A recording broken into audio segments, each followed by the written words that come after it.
What's up, ladies and gentlemen? How you doing? Happy Sunday. Hope everybody's doing well.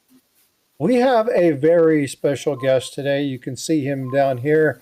The one and only Halen Berk from Halen J Berk. Good day, Aaron. How are you, sir?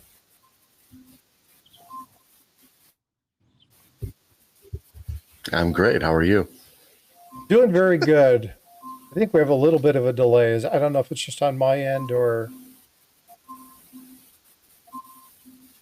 Yeah, I don't know. I hear this beeping in the background. I'm getting a delay, sort of, as well. Yeah, there's going to be a little bit of one with this. That's one thing I've noticed. Hold on a second. Alexa, turn off the alarm. Oh, that's your alarm? Like, time to get up.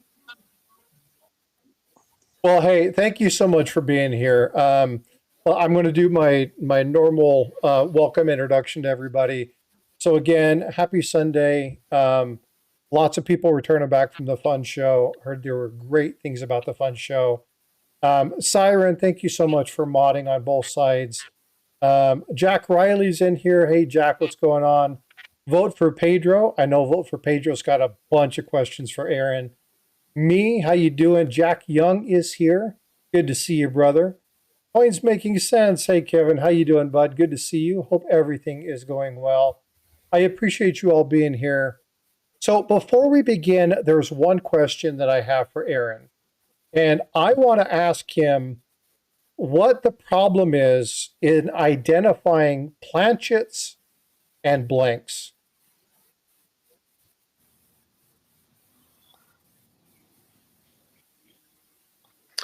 Difference between planchets and blanks? Well, they're ancient coins? They're just hard to make heads or tails out of. Sorry. But he'll be here all week. Stupid dad joke. I'm sorry. I don't really understand that question. Just a dumb dad joke. I'm sorry. I was trying to be funny. Okay. He's like, sorry, too early. Didn't catch it. All right, folks. Well, again, if you are... I'm getting ready for an ancient coin question, and I'm like, No worries. I'm going to go ahead and share my screen. If you guys are not familiar with, and you should be, Halen Berk, he is with Halen J Berk, family owned and operated, the oldest coin show in the U.S., if I remember correctly. A fabulous coin shop, lots of amazing items. Just really cool. I want to plug this. If you haven't ever been over to Ancient Coins with Halen Berk, go check out that podcast. Absolutely fabulous. It's going to be one of those that if you're interested in ancients at all, what you're going to find is that you start and then you go, hey, where in the world did 5 or 6 hours go? I highly recommend you get over there and watch that. You're going to have a lot of fun. He also has his own YouTube channel. Lots of great stuff. You'll see the podcast there under podcasts. Lots of great videos, lots of great content. And then, as you know, Mike and Matt, the Coin Show podcast. So if you're not subscribed to these channels, I want to make sure that you are. I'll be putting all the links in chat. So make sure you're going over and checking those and showing our guests some massive support. So the first thing I want to do before we get into the question and answers, I want to show you this resource that Mike shared with me. Aaron and Mike, can you guys talk a little bit about this interactive map and let us know kind of what we're seeing here? Yes, so this is a map that is run through one of the programs that the American Numismatics Society puts on. If you're not familiar with the ANS, they're the oldest organization in the United States, actually. And it runs out of New York. They will probably be moving actually to Toledo, Ohio, believe it or not, in the coming years. They've been in New York this whole time since like the 1800s. But it's an amazing resource. If you don't know what the ANS is, I would definitely check it out. Anyway, this map is basically has different layers, and you can pick the different cities that you want to see on the map, showing kind of where things are today. And you can remove things and add things and go in and backwards and forwards, and then you can see different coins as you can pick it up. It's not going to give you every coin that they produce, but it's going to give you a few coins or one coin, just give you an example of what these things look like. But it's we've been doing more and more of this on my podcast, on Mike and mine, our podcast, as far as showing maps, because not everybody knows where things are. And so we'll mention Asia Minor and people be like, well, where the hell is that? And that is in Turkey. Right, which is in Greece. And so it's and then some of the cities in ancient times are still there today. So like the island of Naxos, or Aegina. So those haven't really changed, but they are islands in the Mediterranean. So using these kinds of maps are really great. Just a real quick note about your podcast, about our podcast, the Ancient Coin podcast with Halen Berk. The idea of it kind of came from, the fact that I wanted to learn ancient coins, and Aaron wanted to teach me, but we figured we would kind of record it and we'd let other people learn ancient coins from it. So that's kind of what it's an attempt to do, is for me to learn and destroy my ignorance and learn all about the ancient world. We've been doing it for just over 2 years, and I think I'm finally starting to understand some of the stuff. I mean, really, I'm starting to get a grip on it, and so it's been a really good way to learn. And if you want to learn, you can always go back. You can start from the beginning of our podcast. You actually don't even have to, because you'll pick it up either way. But we talk about current events, but more importantly, he's constantly teaching me, about ancient coins in general. Yeah, and one of the reasons I started or wanted to do a podcast with Mike also was my father's written several books, and I was always told, if you want to make it in numismatics, you have to, or be known in numismatics, you have to write a book. And I didn't feel like writing a book. And so I decided that doing a podcast with Mike would make more sense, because it would be dynamic and change all the time. Whereas once you write that book, it's frozen in time, unless you do multiple editions. And I felt that a podcast would be a lot more educational, and I could talk about current events, things that are going on in the market, and I can really teach the novice how to collect ancient coins and deal with the pitfalls that a lot of new collectors fall into. And honestly, my biggest issue at the time was whether you should have ancient coins certified by NGC slabbed or not, and the problems with that, and the positives of that. And so I'm not necessarily 100% against it. A lot of people think I am. No, but you walk a really it's more fine that line. Yeah, my issue was that people were overpaying for the slabs. And so I wanted to make sure that I had a lot of people kept coming to me, dealers with other collections or the collectors themselves, and they would say, oh, I've got this 12 Caesar set in silver or gold, and I want to sell it. And I'd say, well, did you put them in the slabs, or did you buy them in the slabs? And if they bought them in the slabs, I know they got screwed. And so and typically they would pay 4 or 5 times what the coins were worth. And so I would have to tell them, look, the only way you're going to get your money back is if you go back to the people you bought them from, whether you bought them out of an auction that only sells slabs, or you bought them from a telemarketer. You got to give them back to them and see if you can play that game and get your money back. So when I kept seeing that over and over again, I basically decided, you know what, it's time for Mike and I to do this. And so we worked on the platform for a while, and then came up with the right patterns. And then honestly, after 65 episodes, it just took a time to kind of get our footing and to get the right formula. And Yeah, so I develop think we have it now. chemistry, which seemingly was there already from the beginning, but it has flowed a lot better. We really do have a much better chemistry now. Well, I think you guys have hit on Yeah, but we full didn't have like the success. doofus purchase and stuff like that. Yeah. I think you guys have great success. The shows are amazing to watch. Every time I watch it, the great interaction. I enjoy watching and learning about ancients. But I want to go back to something that you said, and I see a lot of this. I'd like you to kind of dig into this a little bit more, and that is buying these in slabs. Obviously, you're going to get a straight up deal, Harlan J Berk. We know this, very reputable business. We're good on that front. But the question is, um, buying these in slabs, like where would you suggest somebody start in ancients?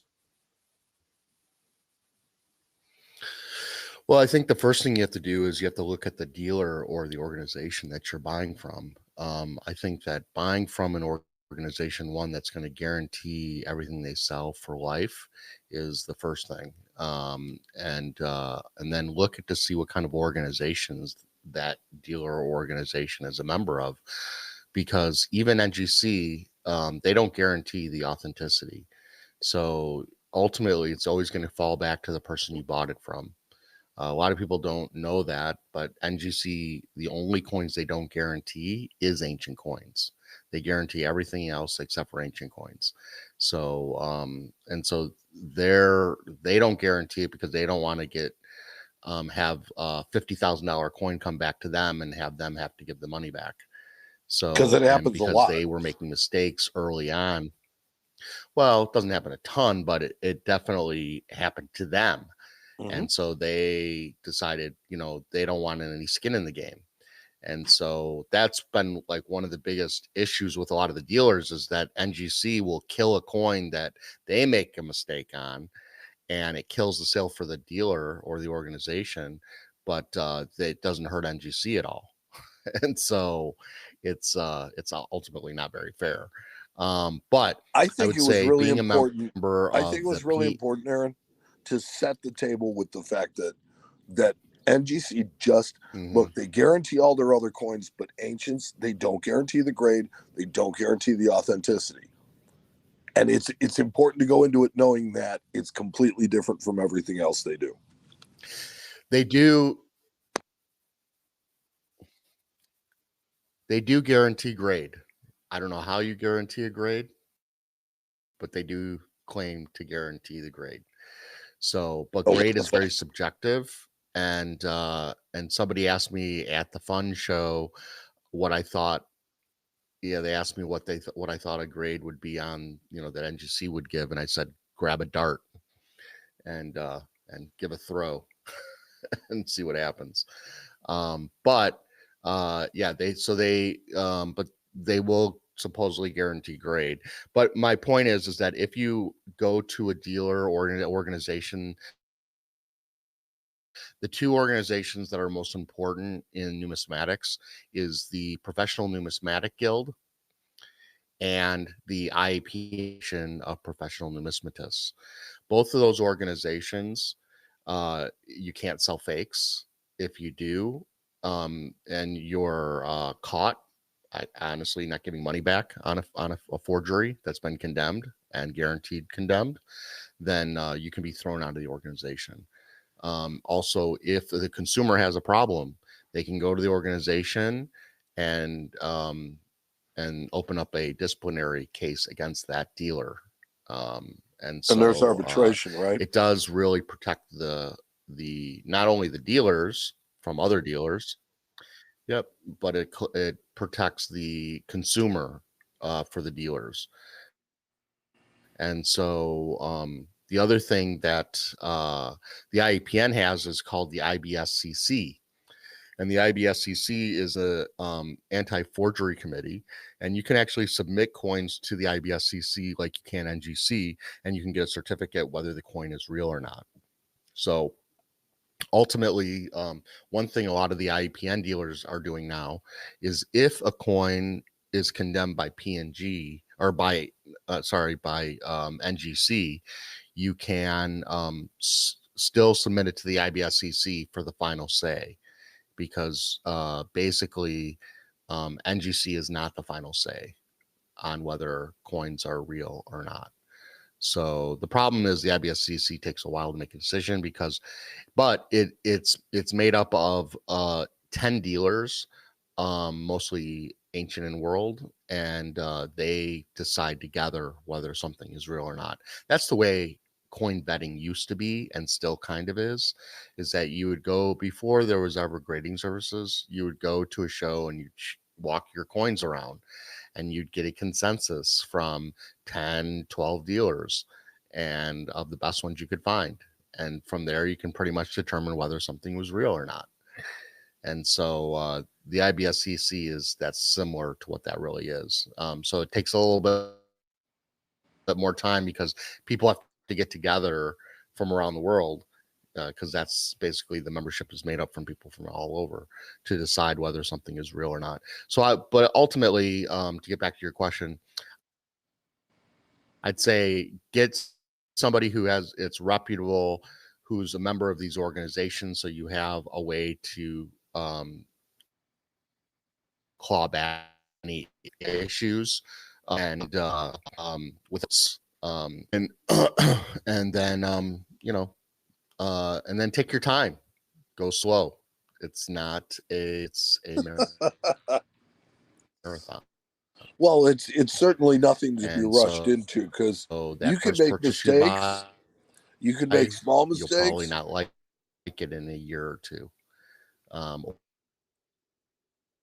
or you'll ultimately. I think that with Roman, because that's what they think they know, and ultimately they end up in Greek because it's much more beautiful.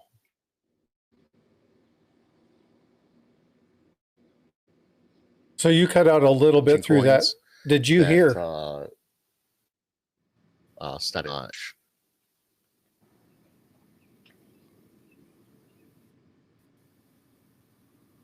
So you cut out a little bit through there. Did you hear Mike's statement or question? No. Mike, you want to repeat? What I said was that it's nothing to be rushed into, because you can make 4 and 5 figure mistakes in ancient coins. So it's really important to have protection. It's really important to go slow, and it's really important to do your homework. You're cutting out on me, Mike. Okay. Am I cutting out on you, Frosty? So no, I think the log's on Aaron's end.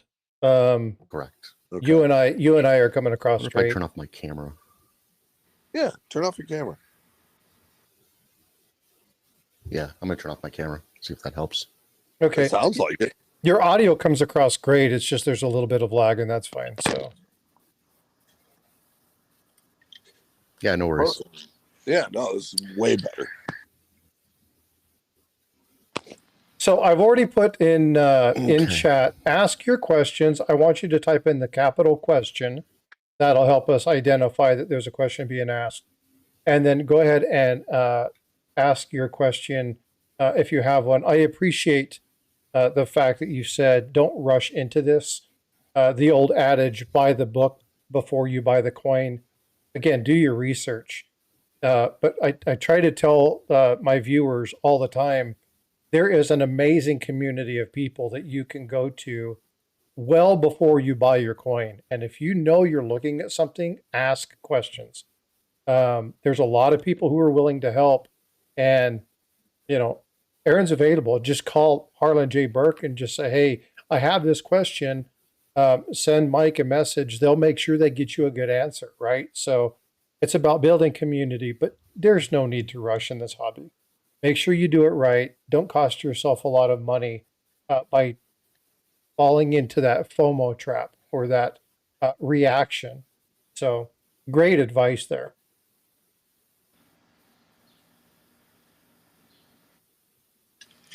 So, Aaron, why don't you tell people about the focus of some of the stuff that you have going on in order to spread the world, spread the love of ancients throughout the world?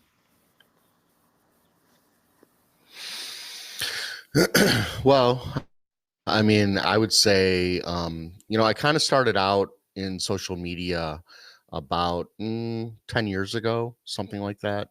And, and so I really wanted to, for me, it was more or less to kind of get outside of my dad's shadow a little bit. I, have a very famous father in numismatics.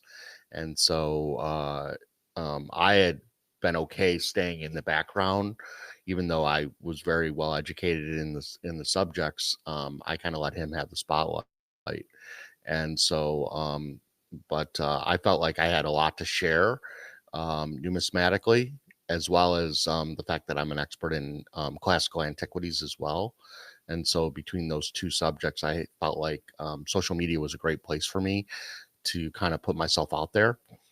And so, uh, besides the podcast, which has been fantastic, we do a lot of shorts. So those are just little 1 minute clips where it's basically called "What's on Aaron's Desk." And Yeah, so knock knocks. They're my great. one of my employees comes into my office, knocks. We call him knock knocks. He knocks on my door. Come in. I'm doing something silly or funny, or we have some kind of like animation that I'm interacting with, and then I show a coin or an antiquity, give a little history, and then close it out in their 1 minutes. A great way, fun way to bring our hobby to the masses in a fun, educated way that's silly, but still informative. I have three young adult kids, and all of them on Instagram. So, and so I have I have three in college. Well, one's just got out, and as soon as I post, their friends will message them like, "Oh, they call me Coin because my call name is Coin Man." And so they'll say, "Hey, Coin just dropped another video," and so the fact that it's getting out to all these young, found that after COVID, a lot of 18 to 30-year-olds started to get into collecting. Where if you asked me before COVID, I would say that our hobby was dying off, honestly. And so the fact is that there's been a huge resurgence of people collecting at the younger ages that wasn't there before. And so social media is a really great place to connect with those people. In fact, as I was already doing it, and so I was able to take that momentum and move it even further with the podcast. Um, we're also doing a lot of meet and greets. We're going to be starting a lot of meet and greets through one of the organizations in Chicago to get people into the store. So we did actually Greek Fest not long ago, which was an outdoor festival in the city, and It was I think really we cool. probably gave out about 700 business cards, and we brought we have what's called a junk bowl, which basically is unattributed ancient coins that we sell for between 12 and 15 bucks a coin. And usually when we go to a show, any kid that walks up, we give them a free coin. We always do that. That's And cool. so because that's our future, right? And so obviously at Greek Fest we did it. So we gave out a lot of ancient coins because there was a lot of families that came up, and every kid that came up, they were really quiet, hiding behind mom or dad, and they would say, "You like ancient coins?" And they'd say, "Yeah," because they didn't know what to say. And then "Well, pick one out," and their parents, "What?" And then yeah, and then they'd be sorting through it for like 10 minutes trying to find the right one for them. And it was really exciting. And then teaching them about the coin and telling them about it. And so I think that that's the most fun as a numismatist that I could have, is actually sitting down with not only people that are really enthusiastic, but seeing kids light up when they get that first coin in their hand. And so it's that's the most rewarding part. I mean, I had a kid in maybe this is probably 15 years ago. I gave he was into Egyptian antiquities, and I gave him a free Egyptian amulet. And I heard from him, you know, probably 10 years later, and he was in college and he was studying design. And he said that Egyptian antiquity gave him the drive to want to pursue the career that he was going for. And so, and he just wanted to thank me. And that was like, holy cow, not only am I watch this kid grow up, which made me feel old, but but also it was cool seeing it full circle and him coming back and saying that it actually touched him in a specific way.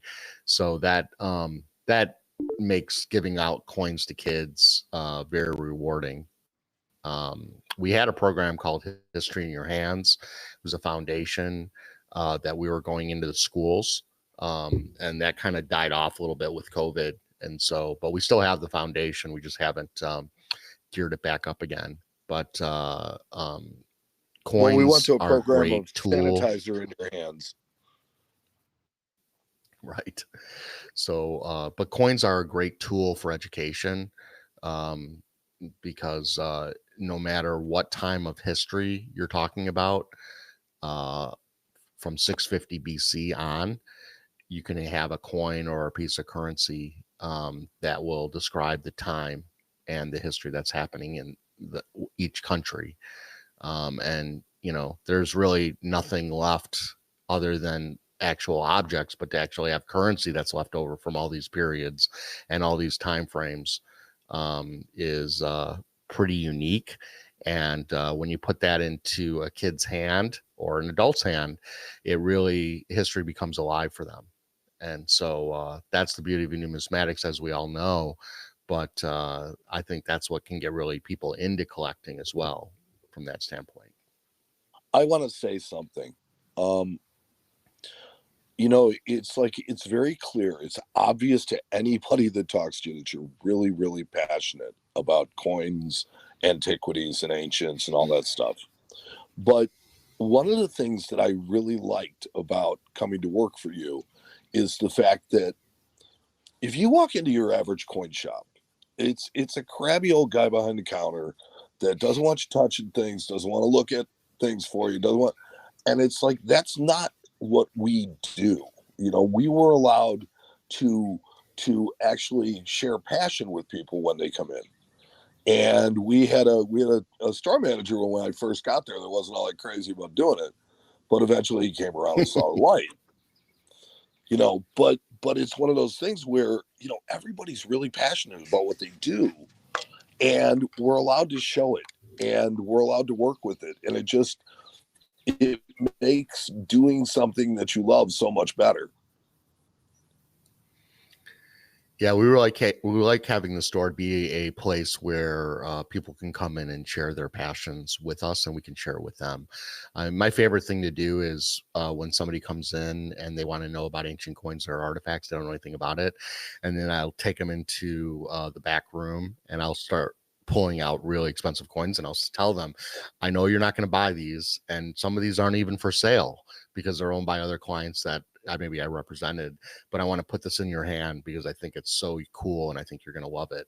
And you know, because I represent clients in auction, and sometimes I buy very expensive coins for them. And so I might have a $500,000 coin or $1 million coin, and to put that into somebody's hand, they're like, oh my God, I can't believe I'm holding this. I just love watching that. It's so much fun. And so the reaction is great. And that's the best part. The reaction is really, really great. Well, and you're building memories, and that's what causes us to maintain coins, right? That's you think about how many people got engaged by you know, sitting down with one of their grandparents or something, and it's that memory that does that. So it's really nice to hear that.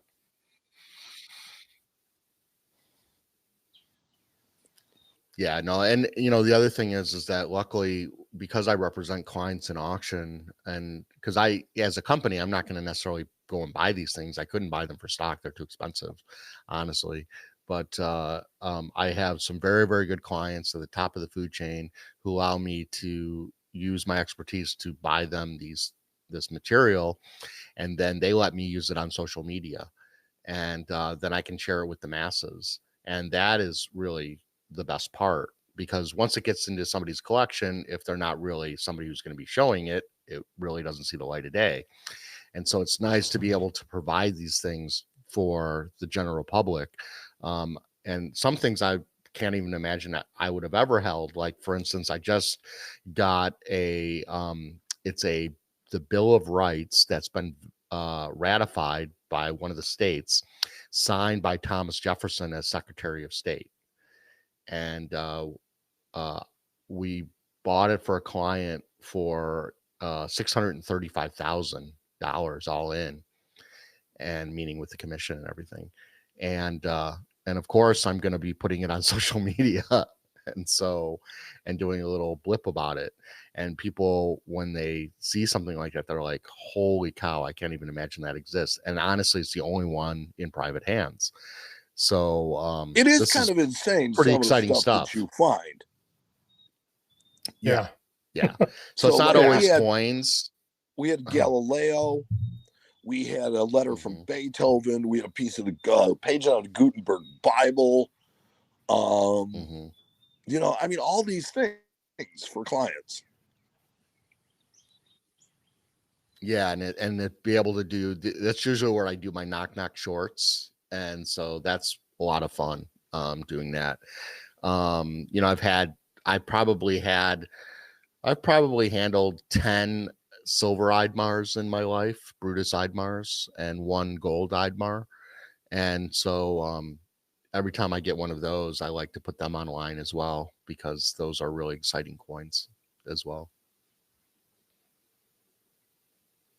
So we do have some questions. I want to go ahead and get to those. The first one came from Jack Young, and it goes back to talking about the NGC guarantee. And Jack says, how can they guarantee a grade but not its authenticity? How in the heck does that work? Well, they don't want any skin in the game. And honestly, I don't think you can guarantee grade, because they can come up with whatever determining factor they think makes it the grade that it is. But they don't want to have to give the money back. The grading scale. Right. And so I think they can always defend the grade. Right. I think they can always defend the grade. And so they're basically saying they're guaranteeing something, but not really.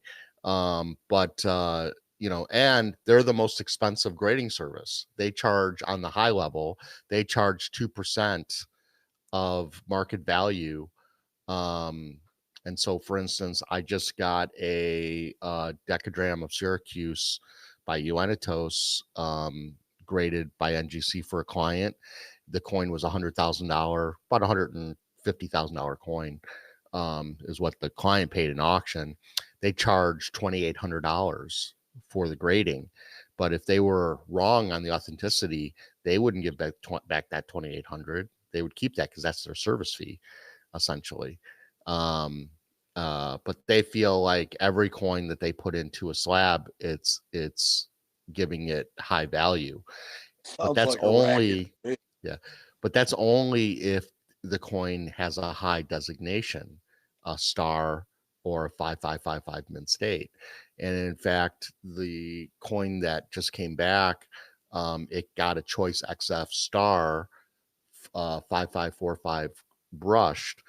And the client who I bought it for was somebody in China who is a dealer who is selling it to somebody else in China. And the Chinese are really big on stars and high designations.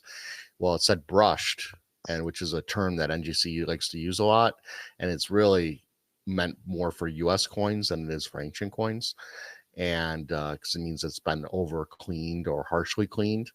And every ancient coin has been cleaned, every single one. It's not like US coins. When these things come out of the ground, they're covered in dark sediment, and you have to clean them. There's no ancient coin that comes out looking like the ones that are on screen. So, so the Chinese buyer didn't want the coin, and so I had to find a buyer for this other Chinese dealer, and because he didn't like the grade, and he ended up taking like a $12,000 loss on the coin because he needed to get rid of it. And it was a fabulous coin. It was still a fabulous coin. And even when I talked to NGC about it, they defended the grade, and but they even said fabulous coin. And yeah, it's fabulous coin. It was on the edge, so they didn't want to call it AU, which probably it was, so they called it XF star. And so I was talking to David Baggy about it down in Fun as well, and he said, yeah, there's a lot of coins that are on the edge, and it's really hard, and you're kind of damned if you do, damned if you don't. So, but the fact is that I think that NGC is realized with ancient coins that there can be mistakes at any level, and so it's easier for them to just fall back on the fact that most dealers and organizations give a lifetime guarantee, and so why should they? And so I I guess they that's how they get away with it. And so what's interesting is there's another grading service that I found it fun, that just popped up for ancient coins, and it's one guy. He worked at NGC for about 10 years, and he's now off on his own, and he started a grading service for ancient coins. He's just doing Roman right now because he hasn't figured out the holder for the Greek yet.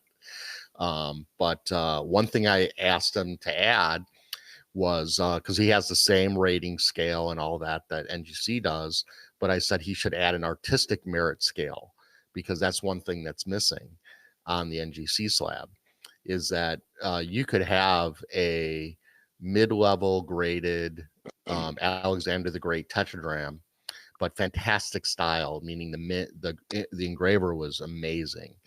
And you could have a high-grade mint state flawless coin, but a crappy die. And that crappy die is going to get a star, it's going to get a high designation, and somebody's going to pay a ton of money for it. And somebody's going to pay a lower amount of money for the lesser graded, but highly artistic style die, even though it should be reversed. And so I think that having an artistic merit would solve a lot of issues when it comes to coins being overpriced for just the grade alone. I think that there has to be an artistic merit on there as well. Interesting. Well, thanks for that. Neil asks, have you seen a lot of 356 BC Roman coins in circulation? 356 BC?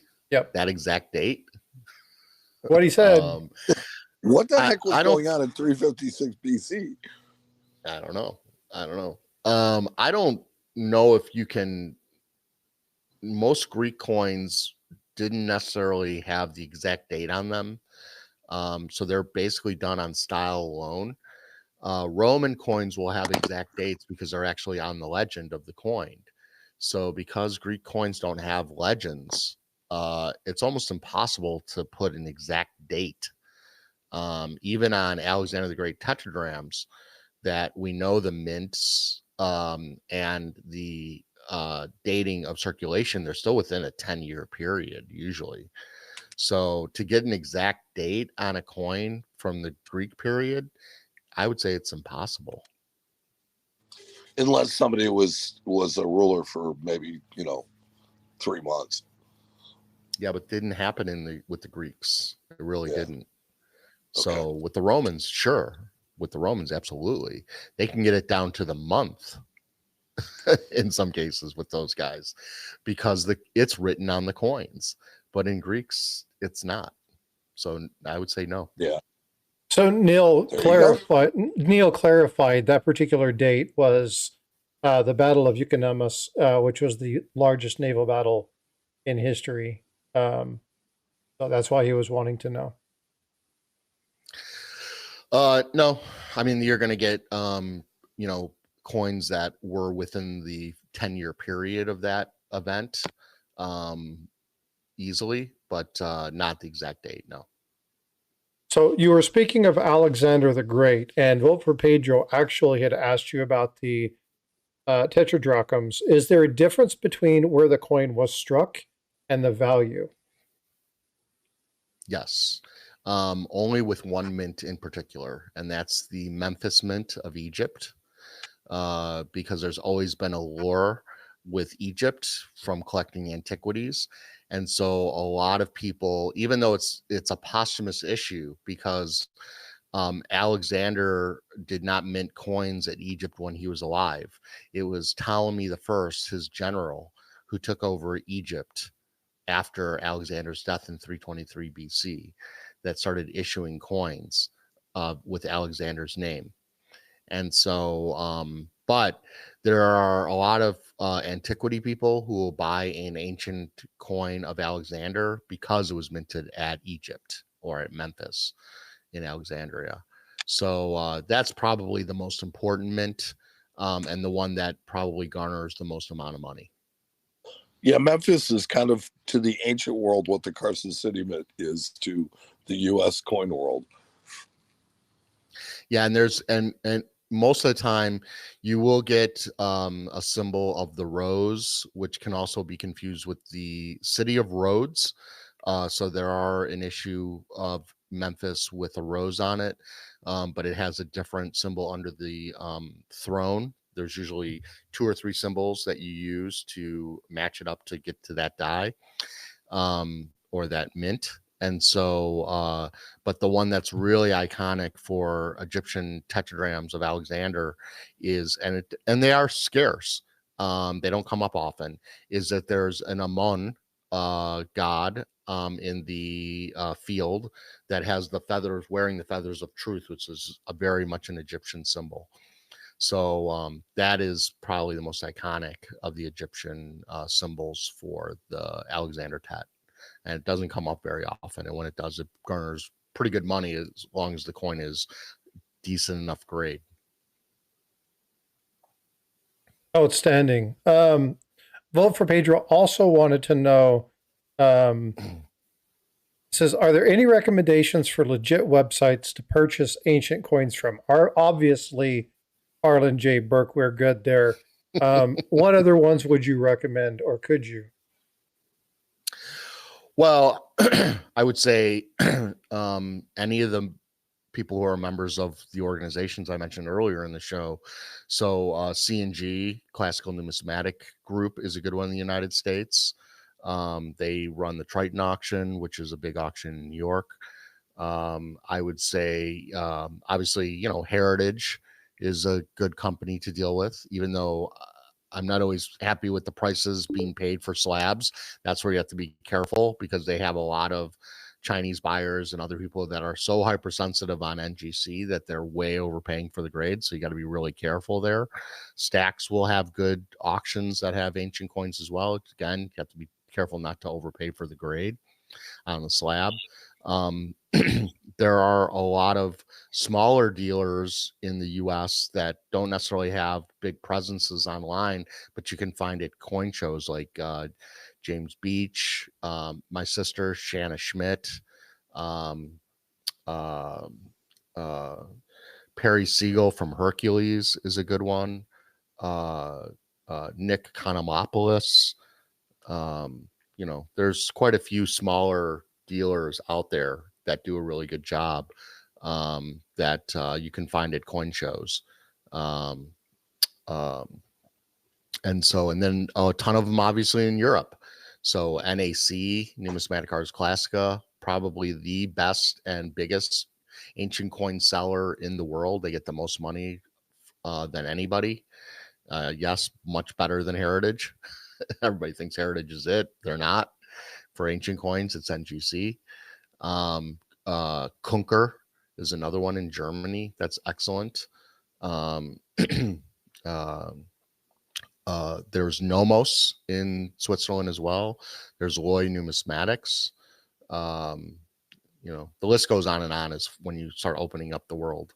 So, but I would definitely go to the IAPN website and pick one of those dealers that deals in ancient coins, because they've been vetted by all the other dealers. They're voted in by the dealers.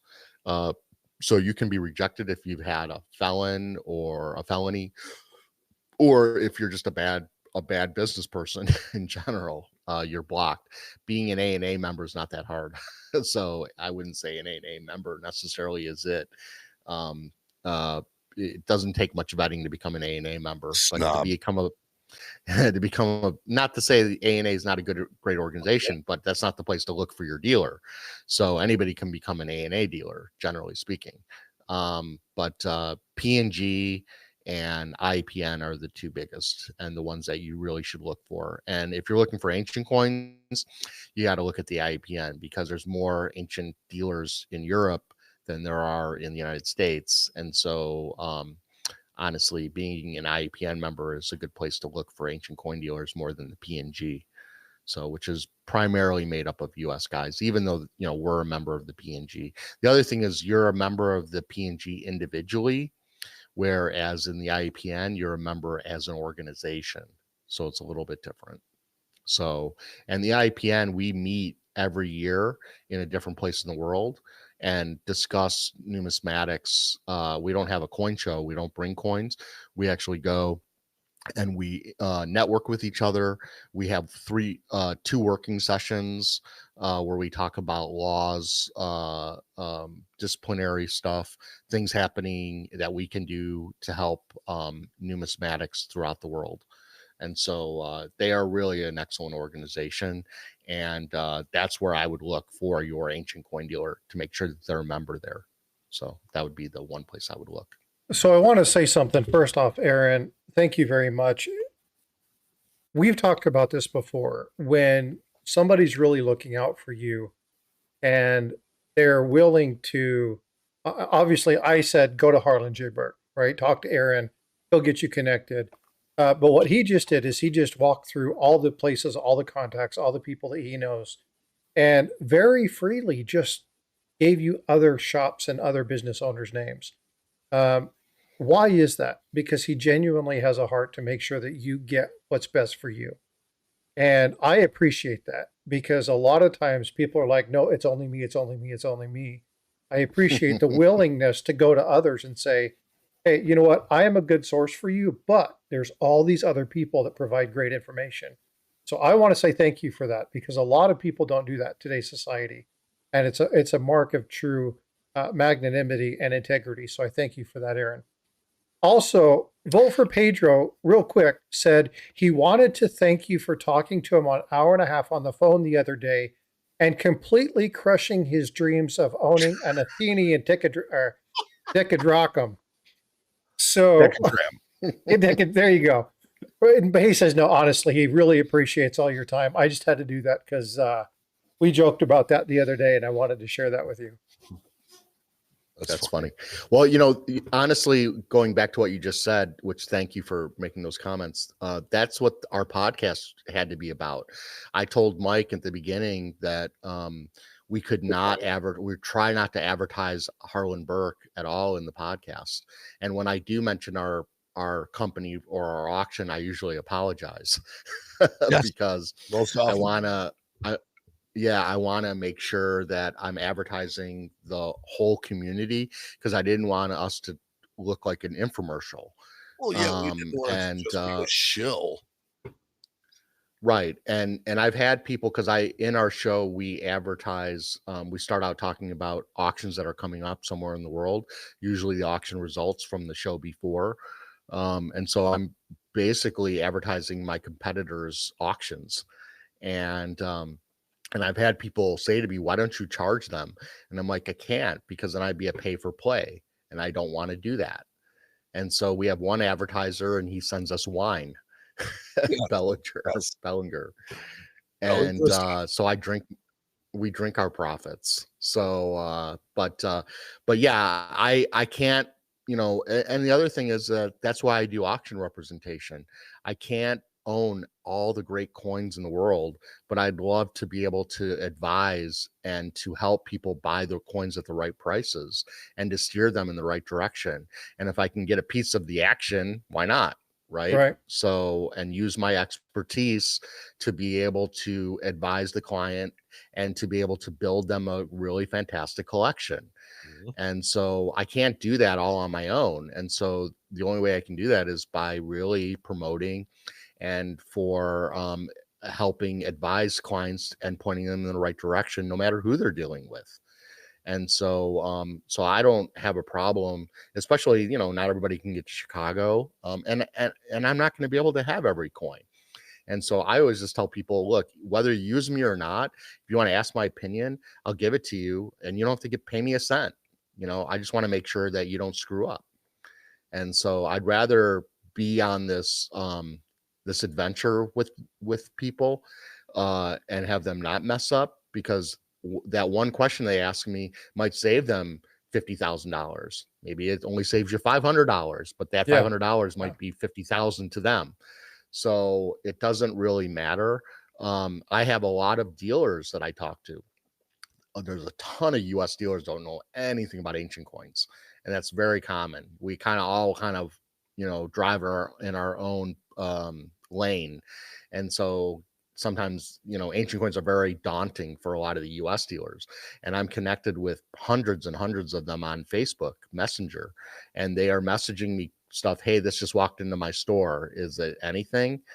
And I tell them, sure, it is, or it isn't. It's worth $5. It's worth $20. It's worth $5,000, or it's fake.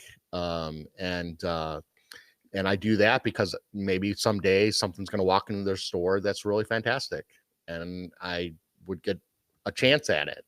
And so, as well as just creating good energy in numismatics and sharing, because maybe that guy or that organization knows something I don't know about something, and then I can go to them and say, hey, what's this? And so ultimately, in the end, we're all here as a community to help each other out. And I have a lot of information in my head, and so it's nice to share it. Yeah, slightly. Yeah. I also want to point out that there is a general philosophy at Halen Berk where if you buy a coin from us, we want it to be a coin that you're proud of and that we're proud to have sold. So generally, the idea is that if you bought it from us, we want it to be a coin that we have no problem buying back. Yeah. And look, pretty good business strategy. I've had clients that, you know, I've become really good friends with. One client, I didn't sell anything to him for a year and a half, because every time he'd come in, he'd say, I want to buy this coin. What do you think of it? And I'd say, it's a piece of shit. And, you know, but it's your coin. I'm like, yeah, I know, but don't buy that coin. It's not a nice coin. And I wouldn't try to sell him anything. And I won over his trust to the point where he finally said, okay. You tell me what I should buy. I trust you. And I started showing him coins that he should buy. And he now has a really fantastic collection.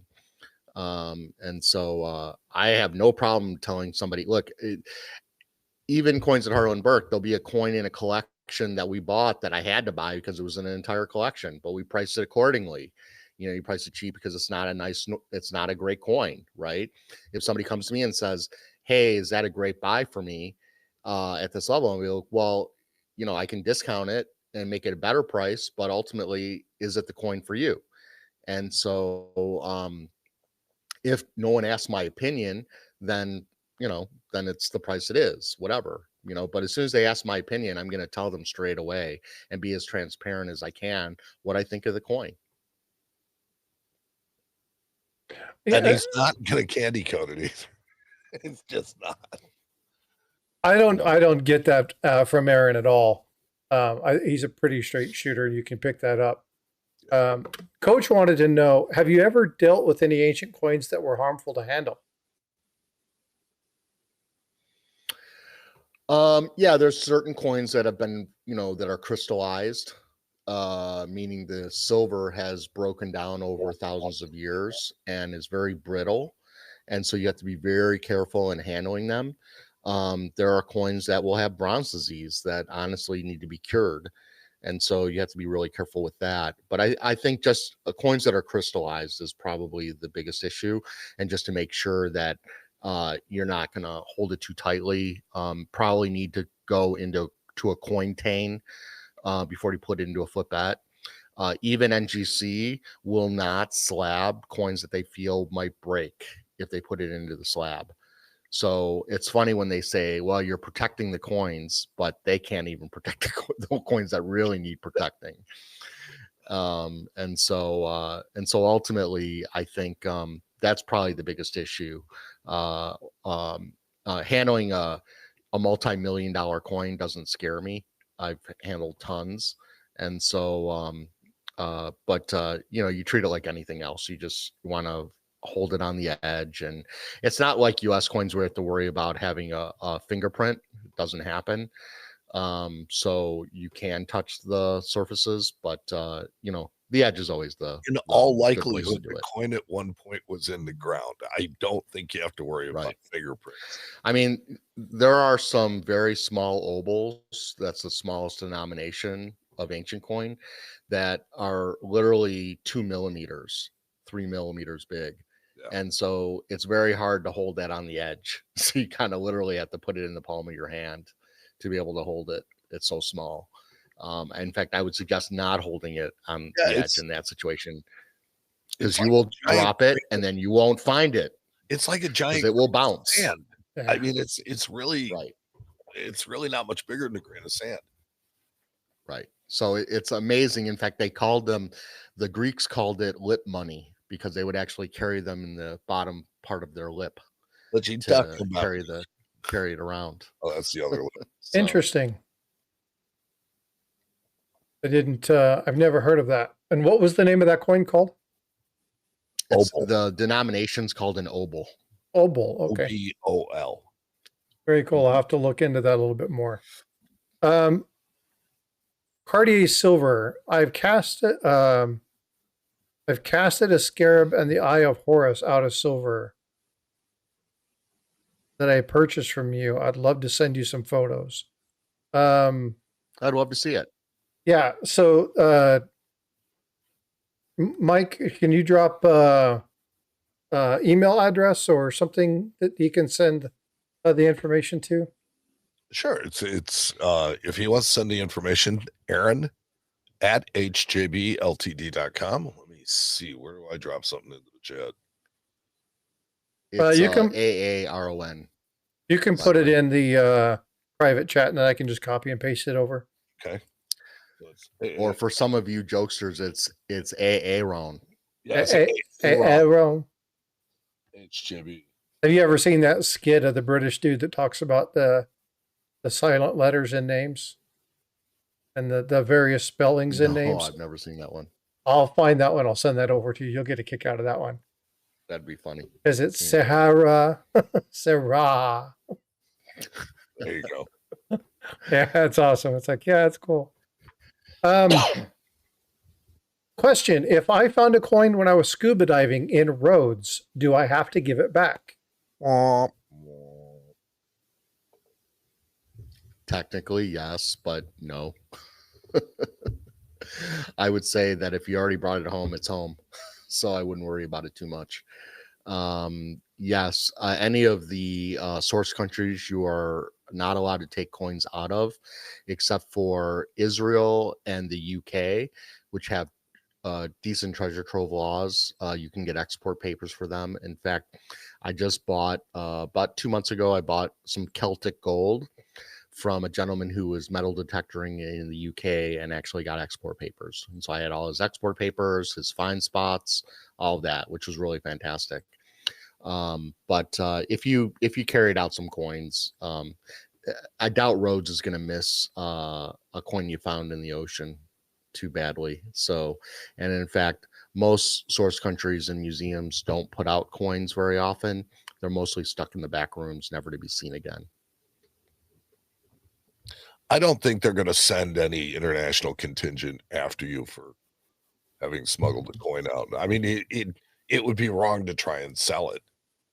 But other than that, So, Aaron, I want to go back Well, to at what this you point, you just could. said regarding them putting them in the back room and never putting them out.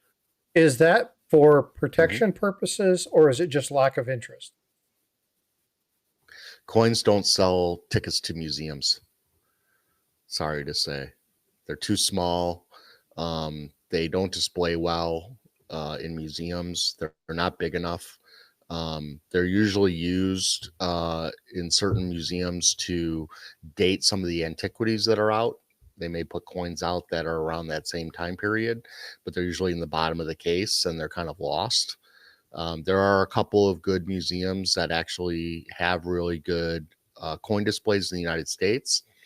Boston Museum of Art is one of them because they had a very good curator that was really into ancient coins, and they have an excellent collection, and so they have a very good display. Let's see who else. The Walters Art Gallery has some really nice medallions on display as well, and then there are some decent ones in Europe, but not a ton. It's just that they just don't display well, and also ancient coins were mass produced. There are literally millions and millions of them, and so they're relatively common. And so it's only a couple of coins that you'd want to put out that make any sense, and they're going to be like the Syracuse decadrams, the Eidmar, obviously some Roman gold, coins of importance, the Colosseum sesterce. I can go on and on of all the rarities. The other thing is, back in the day, I would say in the early, probably in the 40s and 50s, maybe even up to the 60s, a lot of the museums were polishing their ancient coins. And so you'll literally go to a museum and see them all polished. And so a lot of the curators back in the day didn't know how to deal with ancient coins, and they thought, oh, they need to be shined up. And we all know in coins, that's the worst thing you could possibly do is take the surfaces off. And so, but they were doing it with really major rarities. And so I think the best curators of ancient coins are collectors, honestly. And they're the best stewards of ancient coins as well. Most archaeologists will use most archaeologists use ancient coins to date a site, and that's about it. Beyond that, they don't care about the dye study of the coin or any of that stuff. Occasionally you'll obviously get an archaeologist that is different, but typically that's not the case. Most ancient coins are not found on sites. Silver coins and gold coins, it's mostly bronze coins that are found on sites. Anybody who's gone on a dig will tell you that they don't find gold and silver, they find bronze coins, because that was what people traded commonly. And gold and silver were treasury coins, which were usually buried off sites. That was their bank, was Mother Earth, and so they'd go bury it out in the country someplace, and the person would die, and then they find a hoard of 1,000 or 2,000 or 10,000 coins 2,000 years later. And so and so that's been the big argument on legality of buying and selling ancient coins outside of the source countries, is that really the source countries should be legalizing this material, because like Israel and the UK does, because they could make money off of legalizing it. They could charge tax on it. They would have legitimate people doing metal detectoring, not black market people stealing stuff.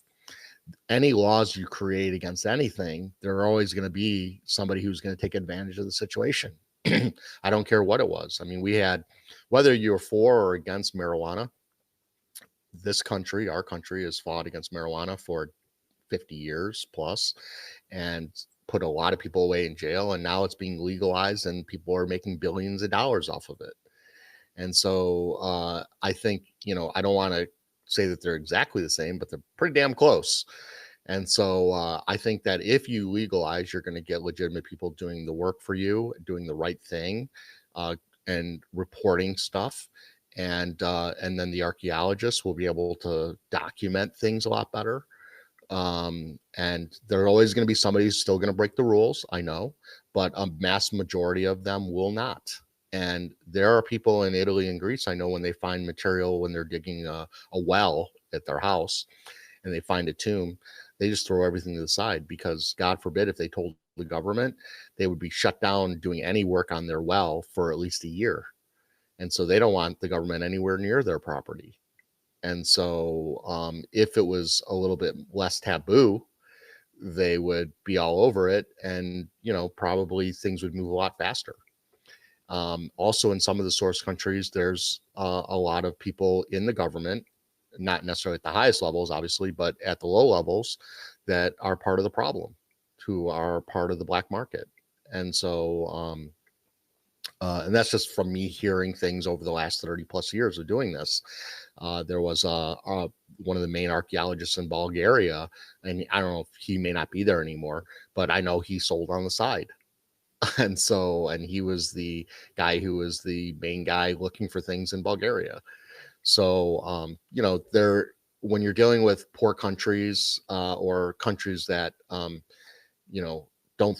don't always do things legitimately. I mean, look at, Greece and Italy are not necessarily the best partners in the EU because they don't keep good records, and there's a lot of black money that floats around those countries. And so even legitimately within government, it's not great. So how are you supposed to police stuff that's being pulled out of the ground for free, that you can make money off of? It's very, very difficult. So it's a tough question to answer, but these are the kinds of things we fight against. Ancient coins are not, they were mass produced. They were made to travel. To say one country owns it from 2,000 years ago is kind of silly, because the Roman Empire spread all over the place. So if and that's Roman not coin, that country anymore. Right. If a Roman coin was minted in Spain or France, but found in England, who owns it? Is it England? Is it France? Or is it Italy? And so it's a tough thing. And along those lines, there's an old joke. It's like, why are the 3 pyramids located in England or in Egypt? In Egypt, because they were too big to move to England. We're here all week, folks. I told you, Mike. I have plenty of these. Try the wheel. I didn't get the first one. It was early, but it was early. Yeah, it was early, and it was. He hit me with the same one, and I had basically the same reaction. And I'd been awake for several hours, so don't fault yourself on that one. Copper Owl said, if I have $500 and I'm looking at investing in my first ancient coin, what should I buy? What would be the best in an ancient coin? What would be your best? You never invest. Well, I said invest. I'm sorry. We don't sell it. We don't sell investments. Really specific about this. Coins in general are a horrible investment. Agree. They've been steadily going down for the past 30 to 50 years. They probably will continue on that trend, all except for the very high, very ultra rare stuff that sells at the very top of the market. And it doesn't sell within the same people. It's that there's always some new person with too much money in their pocket that has it to spend on one of those coins. But that's it. So buy a coin because you enjoy it. Buy a coin because you want one, or because it fulfills some kind of a joy within you. I only still to this point own less than a handful of ancient coins, but I do own an Athenian tetradrachm. Always wanted one. Think it's the coolest coin that they made. So what? It's the silver dollar of the ancient world. It's like they're everywhere. There's tons and tons and tons, but I don't care. I just like it. So I would say, Mike's correct. And ancient coins have probably moved up the most in value over the last 20 years. They've been on a steady uprise, but at the low levels and the middle levels, they've kind of stayed the same for the most part. But I would say even in the middle levels in certain coins, they've gone up. And that's mainly because of the grading services, because there are certain coins that will grade high designations with NGC. And so there's a lot of people looking, dealers, auction houses, looking for coins that they can submit and get in high designated holders so they can honestly screw somebody over. And so, because if you can buy a coin raw and get into a high designated holder, you might make 3 or 4 times your money. And so, but it's gambling, right? It's not easy. So I would say there are certain coins that used to sell for $1,000 that are now $2,000 coins because of that reason. But I would say with your $500, you should first determine what kind of coin you like better. Do you like Greek, Roman, or Byzantine? If you want gold or silver or bronze. If you say, I want to get a gold coin, what's the best one I can get for $500? Well, I would say Byzantine gold coin, because that's going to be the cheapest ancient gold coin you can get. You're not going to be able to get a Roman gold coin for that much. And if you did, you wouldn't want to own it because it would look like a slug. And so you can buy decent high level ancient Byzantine gold coins for $500. They've kind of trended upwards a little bit, but you can still get a decent gold coin for $500. I would say, like Mike said, Athens tetradrams. At the 500 level, you're going to get kind of an average one, not very high grade, but it's still possible to get one. I think if you're going for Roman bronze, you'll probably have a better chance of getting something really high grade for $500. But I would say try to buy, depending on what you're trying to get, try to buy the best quality coin you can get for the money you have. And it may be that the money you have for that desire isn't quite there. And so then you have to kind of downgrade your thinking. Do you want to get a lower quality coin just because you want to own that type? Or do you want to try to spend my money to get the best coin I possibly can get? Then that means finding coins that the market isn't as hefty on, that you can still buy an interesting coin for high grade. Like, for instance, Roman siliqua, which are, it's a denomination of a late Roman silver coin. Those coins for $500 you can get in really high grade. So and those are, they're not always, no, it's late Roman. Oh, this coin here on him, this is a Byzantine coin. Yeah. Okay, I'm getting there. Yeah. That's a coin probably of Justinian, minted at Constantinople. That's the reverse of the coin. Okay. And this one's $810, something like that. Yeah. Yep. Oh, very cool. Going back to the grading on the 5-point scale, I'm going to break this out into 2 parts. One, why do they use a 5-point scale? And then can you actually explain the ancient coin grading system? Well, they use the Sheldon scale, which is kind of silly because it's for US coins. And then so you use the Sheldon scale for the regular grading of it. And then the scale, you have surface and strike, and they give it a 1 out of 5 and a 1 out of 5. And then they'll put a comment on it as well. And it's strike and surface. And I think they could probably get rid of strike, honestly, because to me, that's the grade ultimately. And keep the surface, because you get a lot of coins that have, especially in bronze coins, you'll get tooling or smoothing. And this is also my problem with ancient coin slabbing for bronze coins, is that they can't really, because they downgrade the surface so much and then they give it a negative by saying that it's smooth or tooled. 90% of bronze coins are smoothed. There's a difference between smoothing and tooling. Tooling is adding detail to the iconography that's no longer there. That's a no-no. Smoothing means you're cleaning the coin and you cut into the fields a little bit. And that's just part of the cleaning process, because they have to be mechanically clean, not chemically clean, generally speaking. And so if you open up a heritage or a stack sale of one of their high grade sales, you will find virtually no bronze coins. you'll only find gold and silver. And why is that? Because they only come in high designated holders, generally speaking, and they're going to get the most money for the high designated holders. So they're only going to use gold and silver of popular coins that they can get in those holders. And so you won't find a whole lot of bronze coins. And I've talked to David Vagey at NGC about this, and he said, well, it's up to the dealers to teach collectors smoothing doesn't matter. And I said, well, when you're so hypersensitive on the grade and people are so hypersensitive buying ancient coins on the grade, which honestly, that's not the way to buy ancient coins. It's not on the grade at all. The grade is the last thing I look at. I look at historical significance, iconography, surface, and then I might, think about the grade at that point. But everybody has their own internal grading system in their head. And, the point is that they're selling ancient coins like they're selling US coins, but the difference is that everybody slabs high-end US coins now. Not everybody slabs high-end ancient coins. And there's no gray sheets to go off of for ancient coins.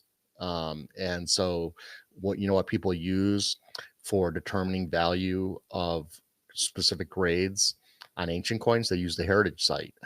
And to me, that's not necessarily the best place to be doing it, because it's only a small smidget of the whole population. I was going to say, it's not a reflection of the entire ancient coin market. No. And so, and a lot of the like somebody will, like, if on a bronze coins or even a silver coin, let's say they think it's harshly cleaned or it's been smoothed, they may give it a 2 out of 5 for surface. And then they'll say smoothing after that. And to me, it's like, I'd rather just downgrade the surface and not say smoothing, because you've already said you're downgrading the surface. There's no point in giving a double negative on the coin. And because people are so hypersensitive on the grade, those little comments really do destroy people wanting to own those coins, because they're so hypersensitive on the grade. So if you go through most ancient coin dealers' descriptions, we usually will say smoothed and we'll give a grade, and that's about it. And or we might say, olive patination. Like, the other thing is that most people don't realize with bronze coins that having an olive green patination only happens over thousands of years where the coin was buried. And it's the most desirable color that you can get. But NGC doesn't give a determination on the color of a bronze coin because it's not important to them. But people will pay thousands of dollars for a really high grade olive green patina. So it's kind of lost in translation. There's so much more that goes into it than just the grade, is my point. So you can have a coin that's test cut. If the coin's test cut, you can see it's test cut, and you downgrade the surface because of the test cut. Do you have to say test cut too? I don't know. I'm not so sure. But anyway. So when you talk about patination, this is a terrible image. Are you talking about this color here? Yeah. Yeah. Maybe the lightest part of it. Down here. It can get it can almost be like it's not fluorescent, but it's a really bright green. The most highly desirable of all coins. Let me pull this one bronze up. Category. Something like this? No. No. It's hard to describe. So, but when you see it, you'll know it. So, it sounds like pornography. That has a green patination. Yeah, exactly. Well, that's exactly what was said when that came out. He's like, you'll know it when you see it. Yeah. Yeah, that's right. That's right. There was another question, and this is something that we've talked a lot about with information that's coming out. T the Silver Sucker, it says, AI is changing the world at breakneck speed. How is AI changing the world for ancients?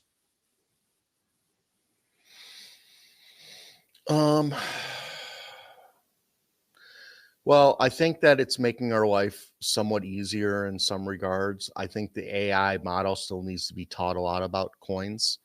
I know Gemini is better than ChatGPT on coin information.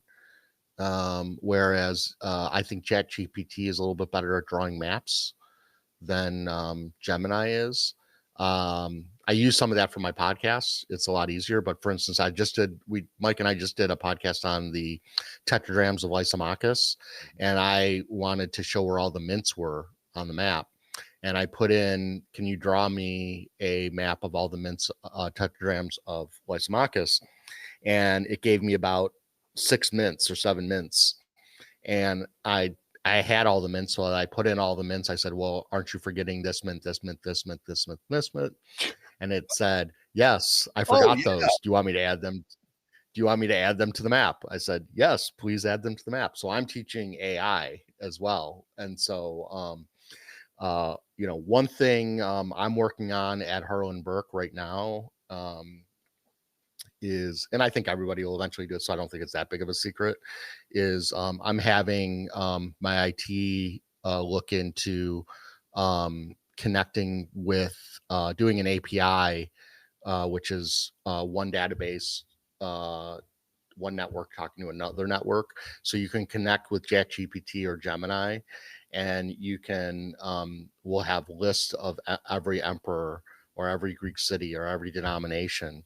And we're going to ask Gemini or ChatGPT to draw a map or to write a brief description of the emperor or king or denomination or city, mint, and spit it back and put it into our database. And then we're going to review it. And then anytime any of those coins come up, it's going to be added education on the website.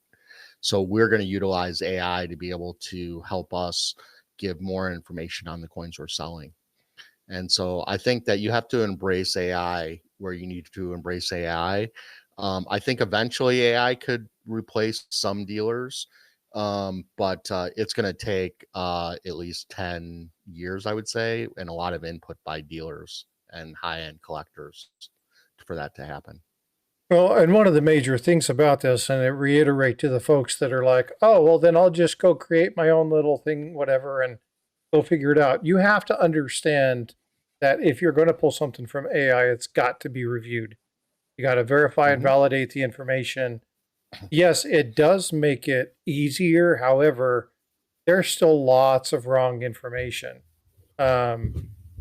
So again, it's not something that you can just go put out. This is something that we're seeing with a lot of the videos that are being released by these pure AI channels, where they'll be showing a 1955 double die, but talking about the 1909 SVDB, right? They don't know nothing about coins. They have no idea what's going on.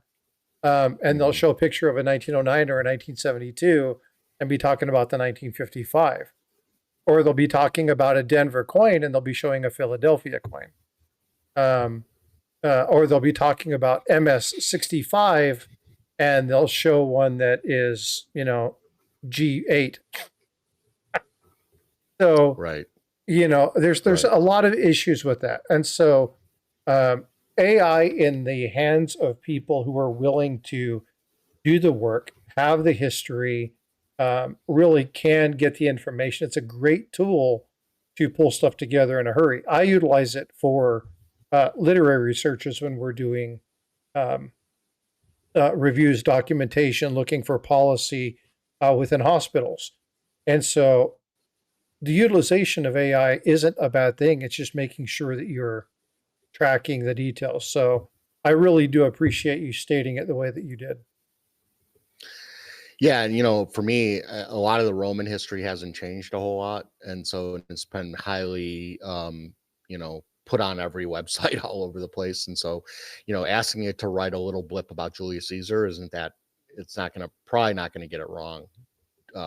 It's the obscure stuff you have to be careful about, I think, more or less, or really finite information, but it's still going to have to be reviewed, obviously. I find using it for rewriting things is really fantastic as well. Like I wanted to rewrite the terms of my buyer bid sale, and I wrote it, and then I put it in ChatGPT and said, and I just said, rewrite this so cleanly. And it came up with a lot better formatting than I had it. And so, I think there's there's a lot of great tools with it to be able to utilize. It's been great for my podcast because it helps me. I know what questions to ask, and I know what questions are right or wrong. So, but it gives me a lot cleaner things, especially when I want to draw maps and things like that. And so then I know then to like, if I don't like, oh, that map doesn't look right, then I can like change it a little bit and say, hey, can you, isn't it more here? Yes. And then it draws it for me properly. And then I get it to where I need it to be before I make it public. So you can work with AI and keep on working on the finite details of it until it gets it correct. And you're actually helping AI at the same time because it's learning. Yeah. The one thing I'll say, I don't know a lot about a lot, but I'll say this about AI. It is generally really, it's a great tool if you were able to do the writing in the first place on your own. If you were able to actually do it so that you have the knowledge enough to be able to vet it and check it and look at it, it's a phenomenal tool. If you are not familiar with the subject, that's when you can get in trouble. I have a good friend of mine who's a renowned poet, and he's like, poetry is really easy for ChatGPT or Gemini to do. The problem is it doesn't know how to end it. So you'll never end up, because it always gives the same basic stanza to every finish. And there are words that are used over and over and over and over and over again that signify that it's coming from AI. And a lot of tools will, they'll scan for those things and look for that. But what I've done, and I've utilized this when building checklists and scripts for some educational stuff, is we have to teach at the 8th grade level. And so I will utilize Gemini to say, here's my script. This is what I've developed for, training. Maybe it's a rewrite of a catheter process, or maybe it's something with hospital medical management, or policy of clinical measures or something. And I'll write it very technical language, and then I'm like, hey, I need this rephrased in the 8th to 10th grade level. And it'll go through and it'll actually pull that information and rewrite it, and then you just go through and tweak it. So there's a lot of really good uses for it, but the reliance on it without the knowledge is extremely problematic. Yeah, my IT guy, he uses it for code all the time, because he'll write the code and then he will put it in ChatGPT or Gemini to get cleaner code, because he said a lot of times there'll be specific things that the code will pick up on and write cleaner to be able to account for specific browsers or something else that maybe he may have not foreseen. And so he said he used to write code and then realized there was a mistake with a specific browser or something, or a specific language, whether it was Python or something else. And it knew ChatGPT or whatever he uses, whatever AI model he uses, would know how to write it cleaner to create those bridges between the languages. Yeah. And so, but he would write the code originally himself, and then it would clean it up to make it a lot more usable with different platforms and different languages that he wasn't aware of. So, well, Mike, you and I were talking before the stream yesterday, and I was telling you I was doing the exact thing in building infographics, right? So one of the things about doing like HTML coding is like adjustable headers, right? So headers to fit. I don't know how to do that. I'm not a coder. I can write basic HTML, and I can, if I see it, I can read it, I can fix it, I can update it, but I can't just kick it out, regurgitate it. And I'm trying to build infographics from some of the videos that I've done to help people out. And yeah, it's a great resource. You can pull a lot of good information and it will fine tune it. But again, if you don't have the basic knowledge of it, you won't know what's wrong. Sure. Right. And so you really do have to understand the basic premise. And we see so many videos, there's so many channels that are pure AI, and It's just wrong information. It's said right, but in all the wrong ways. So I saw something this weekend that said that YouTube is no longer going to pay content creators that use AI voices. So I need to start talking like That's cool. this. Good afternoon. Welcome. I'm here to help. Oh, what is that dude's name from the Simpsons? You sound like him. Or no, it's Family Guy. I can't remember. I'll have to figure it out. Then when I remember, I'll let you know. Oh, the baby, the no, not baby. Stewart. No, it's the dude with the squared chin, and he talks like that. What was? I don't know. I can't remember. I'll remember, and then I'll send you. I'll text you. Sure. But yeah. So, Aaron, I've got a question for you. In studying antiquities, you've studied probably Achilles and the Trojan War and all that stuff. Have you ever heard of the Greek hero whose mom dipped him in the Euphrates, just like Achilles, Bolphides? Bolphides. Have you ever heard of that? So there's a story about antiquity where I haven't. This guy was instead, because Achilles' mom grabbed him by the ankle and dipped him in and protected him, and that's why the general. Well, she knew this story, so she reached in and held him and then dipped him in the river this way, and nobody could find his vulnerability. Everything was fine, and one day he was with the lady. Lady figured it out, stabbed him through the groin, and that was his downfall. And I tell people it's important that you should remember Achilles' heel, but don't forget about Bolphides' nuts. I saw that one coming. I saw it coming. I knew it was coming. I was just watching you reel that one in. Yeah, well, it's hard when you talk. One of the people that Aaron is familiar with is Saint Diabetes the Slow. We have Saint Diabetes down in our shop. Diabetes has no feet. Yes. Yes. It's Diabetes Slow. So, is there anybody else that has any questions? Oh, hold on just a sec. Aaron, how many counterfeits do you see across your counter? It's endless. I see counterfeits every day, and you'd think they'd run out. It's amazing how many we see. I mean, people have been making counterfeits from ancient times. That's why we have ancient contemporary ancient coins that obviously are thousands of years old, but they're copies. There are a lot of what we call forays, which are actually ancient copies, where they actually took a bronze copper core and put a silver wash over the coin to make it look full silver all the way through, and they were trying to fake the weight of the silver.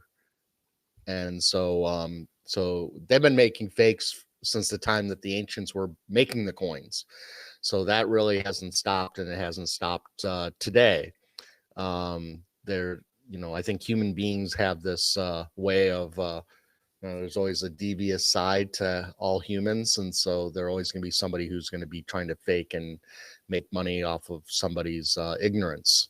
So I see a lot of fakes. We have a black, what we call a black cabinet that has 60 years worth of ancient coins that we pulled off the market and put into that black box or black cabinet. There are probably 2,000 coins in there, maybe more. I would say the silver has probably got a lot of value at this point. But the best thing we can do, and there may or may not be a stash of counterfeit U.S. coins downstairs. Yeah.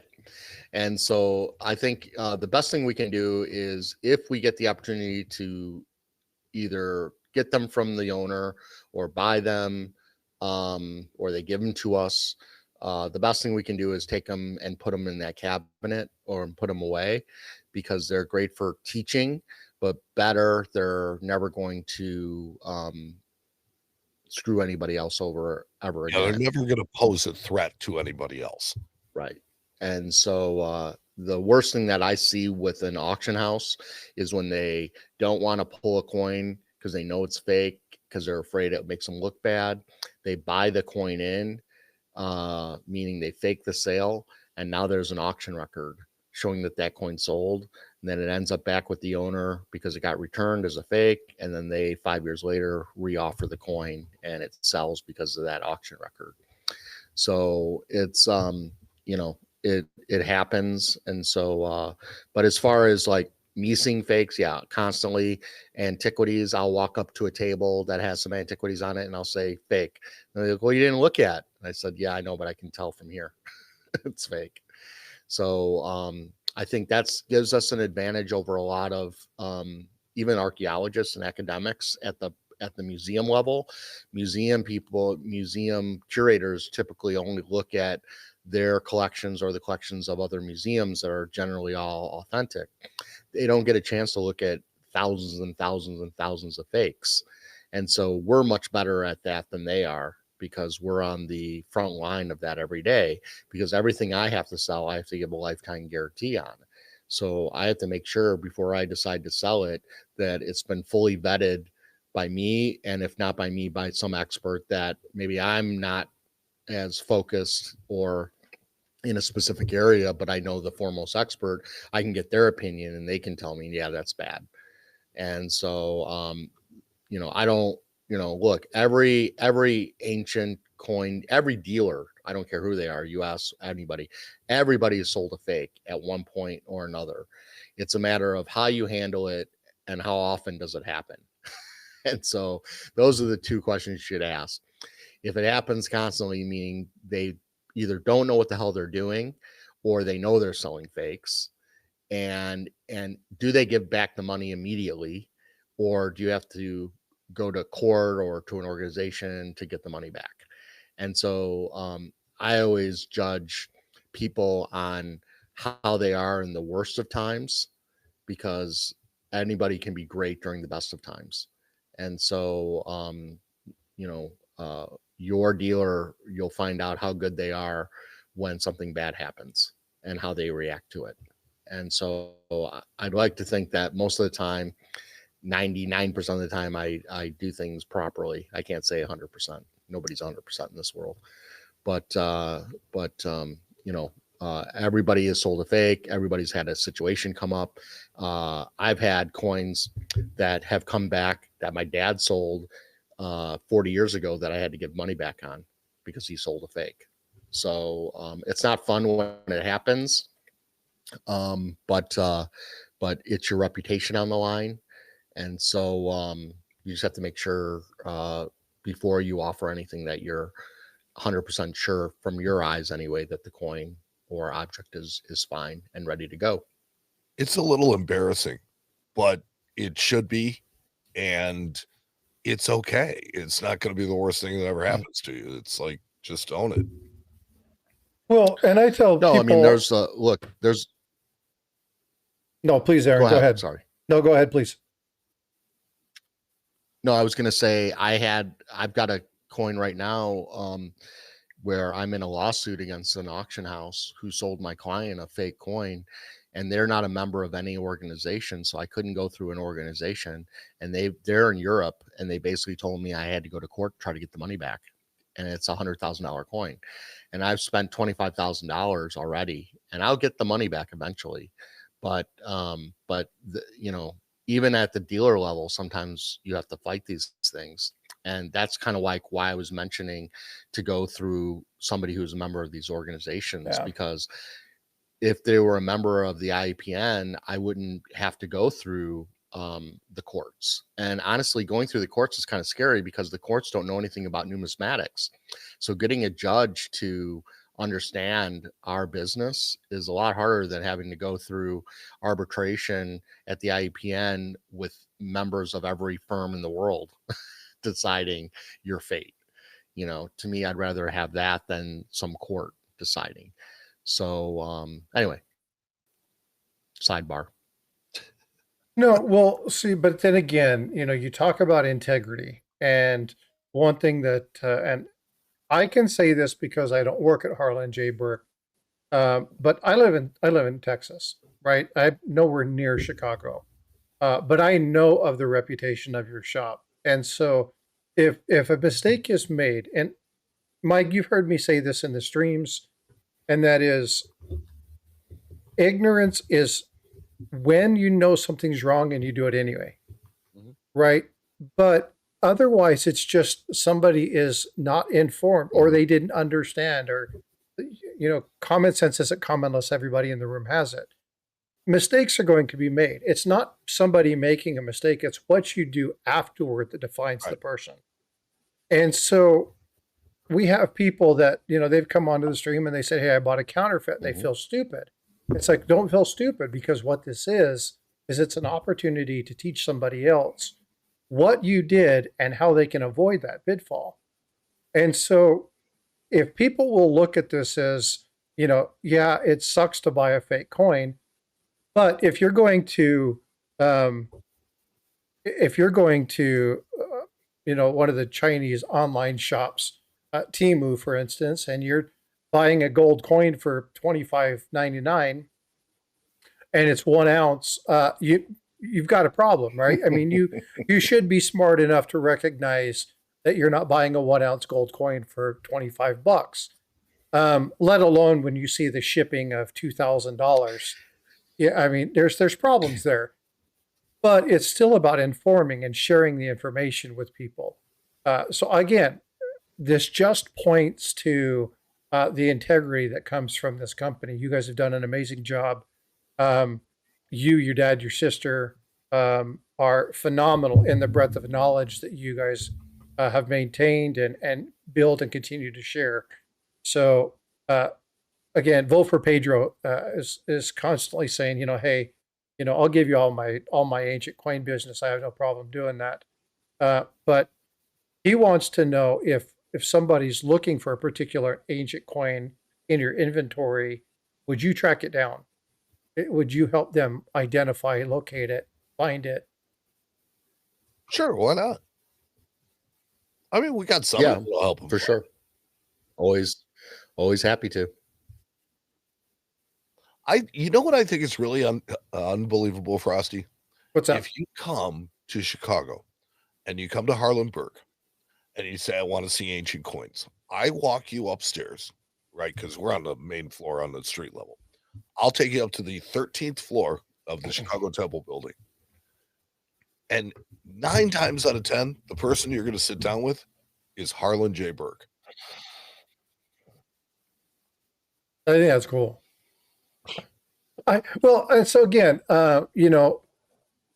my realm of ancients, my understanding of ancients is minute. I've only seriously been doing this for a couple years. And so as I look at books and as I do this stuff, I've seen these names. And then to be able to go, I get to talk to Chuck Daughtry. I get to talk to Aaron Burke. It's just like, these are the people that are putting this stuff together and getting out there. But what's important about these folks is they're just people. They're nice, mellow people who really want to help. They really want to make sure you get a good, fair deal.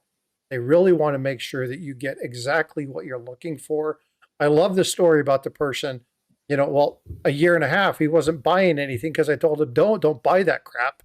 You don't need that. That's what somebody needs. Many people won't do that, right? So, but it really does talk to integrity. Right.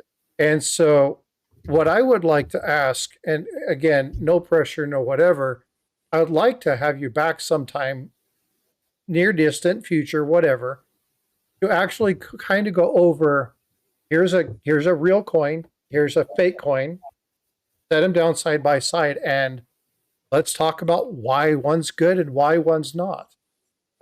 Because a lot of people are like, Sure. what's involved in the identification of this?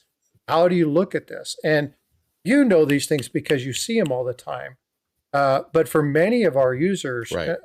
They don't know because they don't see it. And I watch some of your shorts and go, oh my God, that's a $250,000 coin. Holy hell.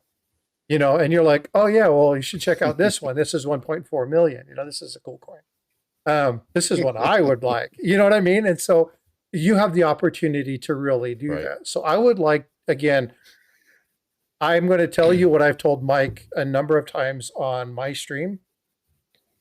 Halen J Berk, your entire company, as however you guys see fit, have an open invitation to my channel. If we're talking about a topic and you guys have something that you want to elaborate on, or you guys want to do something, you guys have an open door to my channel. I really appreciate the integrity. I appreciate that. I appreciate the integrity you bring to the hobby. And as a person who wants to teach and educate, and I am big on integrity, core values. I'm a Navy man, and integrity above all else. And you guys embody that, and it's important. So I want to offer that to you guys publicly in front of everybody. I've already said that to Mike, half a dozen times. But I want you to know, you guys have an open door. Anytime you want to come in, the link that you have this morning is always open. We always use the same one. And you're welcome to come up anytime. Well, thank you. I appreciate that. And we'll definitely do that. Anything else? We've already kind of gone through. Freaking Awesome says, thank you for pointing out the unjust and misinformation and other things. Appreciate the channel. Appreciate the information. Thank you, Freaking Awesome. Pedro's agreeing. We need to draw attention to ancients. Everybody's thanking you in chat. And again, yeah, just a phenomenal people. And folks, you know, I'm really blessed. There's been a lot of great people that are, I mean, look at the people that are in the stream. Jack Riley, Jack Young, we got Aaron Burke, we got Mike on. The names, unfortunately, Paul is out. She's often in here. Eric just got back from the coin show. Chuck Daughtry's traveling, but we get these people in this chat all the time, and they're here to help you. And so, again, Aaron, I can't thank you enough for the opportunity. Mike, I appreciate you helping me coordinate this. I've enjoyed myself. What do you guys think? Have you guys enjoyed this? I think that this has been an absolute riot. Yeah, it's been a lot of fun. Yeah, no, I enjoyed this a lot. So next time, definitely a lot of fun, and glad I woke up for it. I'm glad Mike texted you. Hey, dude. No, it's all good. And next time I'll let you have a cup of coffee before I drop a joke. But it's what I do. Mike and I are in good company there. I'll come up with some more of those Bullfooties jokes. Well, I got two out of the three, so it's all good. Yeah. Outstanding. Well, Aaron, Mike, thank you so much for coming up. I really appreciate you. If you guys have any questions, I'm going to post the emails back in chat. These are, that is Mike, and this is Aaron. If you have questions, you guys can reach out to them. Please do me a favor. Go check out the Ancient Coin Show with Aaron Burke. Here's the page. Go look at that. Subscribe. Let me make this bigger so that you can see that. Go check this out. Lots and lots of great information. Make sure you're subscribed. That looks familiar. Well, so Aaron, I was talking to somebody, and when I put the thumbnail up, I saw that. One of my friends said, "Is he nursing a migraine? Is he nursing a headache?"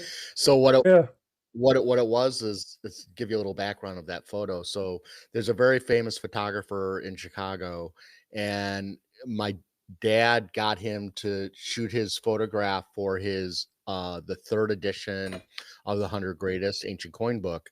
And so my dad had me go with him over to his studio, and he shot a bunch of shots, and I was just there for support. And then my dad said, "Hey, can you shoot Aaron?" And he's like, yeah, sure. And so I got in, and he's like, hey, put your hands like this. I don't think that's what he had. And I did. Well, no, he told me where. Yeah, well, I had my hands somewhere else, but he had me put my hands here. So, and he said, "Oh, that's amazing! I love it." And then my dad was like, "Oh, well, you didn't have me hold my hands that way." And he's like, "Okay, well, we can do it." So my dad and I both have the same pose. So it's a very if you strong look at the pose. It's a strong pose. Yeah, It's a great, it's a great photo. I just had to mess with you a little bit because right. But that's how I didn't plan that. That was planned by this photographer who did the shot. So outstanding. And it was just kind of a last minute thing. Riding on the coattails of my father's photographic debut. Again, look, you can help us get go back to the last one for a second. You can help us get to 1,000 prescribers per video. That would be a really cool goal. 355 videos, 308,000 subscribers. You can help us make that happen. On his channel. Yeah, on his channel, not mine. All right, folks. Well, hey, you guys, I can't tell you how much I appreciate your time and your efforts. Aaron, thank you so much for taking time out of your day, for waking up and spending time with us, talking to us about ancients. Again, open door policy, brother. You come in anytime you want to. Thank you. Thank you for what you do as well. I really appreciate you, and I appreciate being on the show. And I'm humbled by all of your kind comments, and I really want to thank you as well for being an educator and for making numismatics a wonderful hobby that it is. Appreciate you, bud. Mike, any final words? No, what he said. I was going to say words of wisdom, but I was like, oh, yeah, let's not do that. Oh, pearl of wisdom? You're going to ask me for a pearl of wisdom to add to our necklace of knowledge? I will give you the one that we gave on the last episode of the Ancient Coin Podcast, on the newest one. What was it, 65, Aaron? 65, yeah. It is summertime, at least in the Northern Hemisphere. The air is warm. It is fresh. It is enjoyable. Get out in it. Fact. Yeah, get outside. All right, folks. Well, hey, thank you so much again. My mom's here. Hey, Mom, how you doing? Hey, Mom. But thank you guys so much. Hey, ladies and gentlemen, please go show him some respect. Go over and subscribe to the channel. When you watch the Coin Show podcast, do me a favor. Drop something in there that says Frosty sent you. I want him to know that you're going over, you're looking at his stuff. Again, go check out Coin Show podcast. You guys are off next week? We are off until mid August. We recorded last night, so there is a brand new fresh one that's coming up. I think Matt will probably get it edited today and up, but the raw live video from last night when we did it is up, and the episode will be up in the next day or so. All right, sounds good. All right, folks. Well, I'm out of here. Thank you so much. Be well, be blessed, and we will see you